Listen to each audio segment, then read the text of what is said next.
Hey everyone, Click of the Geek here, welcome back to a brand new video, and today I'm continuing the series of the best and worst episodes of each Doctor in Doctor Who, and today I'm going to be counting down the top 5 best stories from, funnily enough, the 5th Doctor, Peter Davison. So, as always, it's just my opinion. I think you guys know how this works by now. So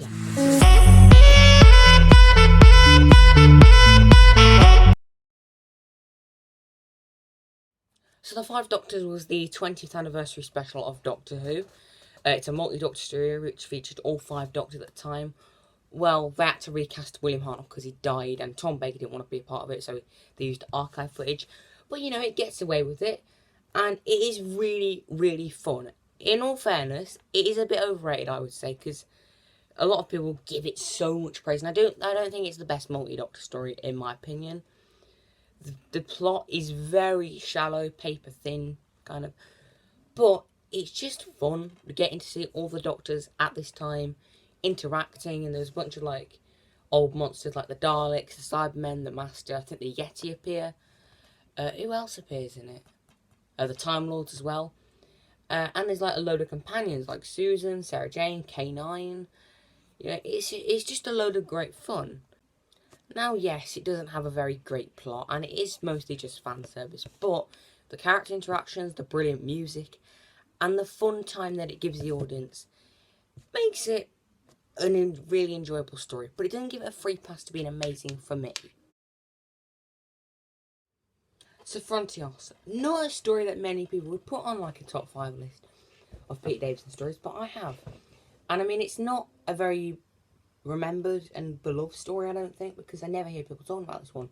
And it is very underrated because it's not like, it doesn't have a returning monster, it's not like a multi-doctor story like 5 Doctors, it's not a regeneration episode, it's just a standard classic Who serial that works incredibly well. So the monsters are story, the tractators, which like can sort of levitate things, they have like gravity powers, and they have these little antennae and they can move things with their mind. That's a pretty cool idea, and I do like them. Nice concept, and I would have liked to see them in return, but obviously they haven't. There's some really good character interactions and really nice sets as well, especially for the 80s. You know, there's some really nice cave sets which are quite atmospheric, and there's like the sort of human colony, which looks pretty good for the 1980s. And part 1's cliffhanger with the TARDIS supposedly being destroyed is executed in such a great way. There's also a really weird thing in the story where the TARDIS coat stand, like this one here, it's like playing a semi-pivotal part in the story. It's just really funny. It's like a nice gimmick throughout the story, and I just like it. It's kind of funny. So Resurrection of the Daleks is quite possibly one of the darkest Doctor Who stories, because there's a lot of death caused by the Daleks, and it makes them feel like a genuine threat. And I've been led to believe that this story apparently has a higher body count than Terminator.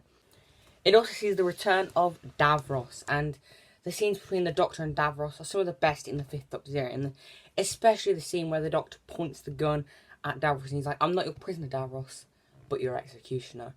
It's so weird seeing Peter Davison, one of the most kinder Doctors, do something like that, but it's so good. And there's also some great characters like Lithin, who's a Dalek agent, and there's some really good stuff in here. It's also the departure of Tegan from the show, the 5th Doctor's main companion, and for the simple reason being there's been too much death, and it is one of the most genuine ways a companion has ever left the show. Now, if you don't like the story on first watch, I can understand, because it does get very convoluted with all the duplicate side plots and all that kind of stuff.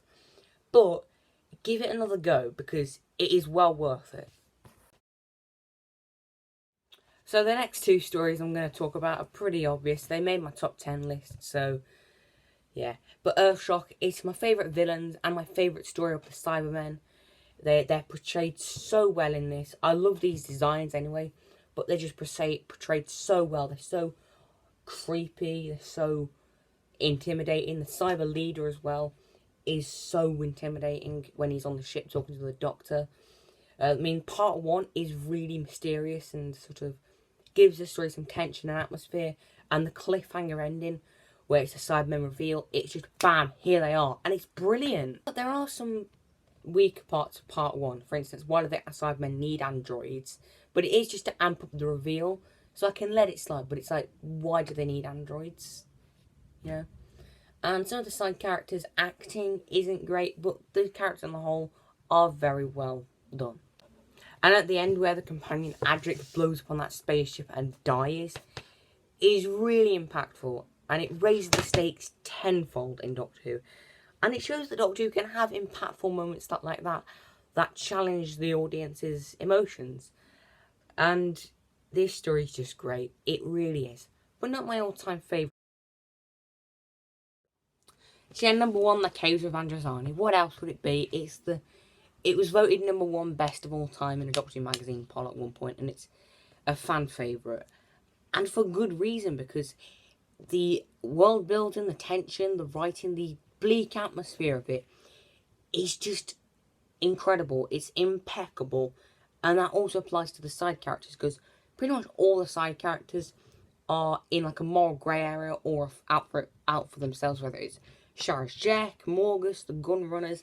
No one is on the Doctor and Perry's side. The main antagonist, Shara's Jack, is incredible. This Phantom of the Opera looking guy is really, really good. Like, he's very creepy, disturbing, but also quite innocent. You do sort of sympathise with him. And that's the complexity that you need in villains. Oh, and also he's going to be played by David Bowie originally. But it's the Fifth Doctor's heroism that is the highlight of this story. The fact that he'll stop at nothing to save his new companion Perry and not let her die like he did to Adric is just so commendable. And he makes sure that she doesn't die from this virus, and he does, which triggers his regeneration.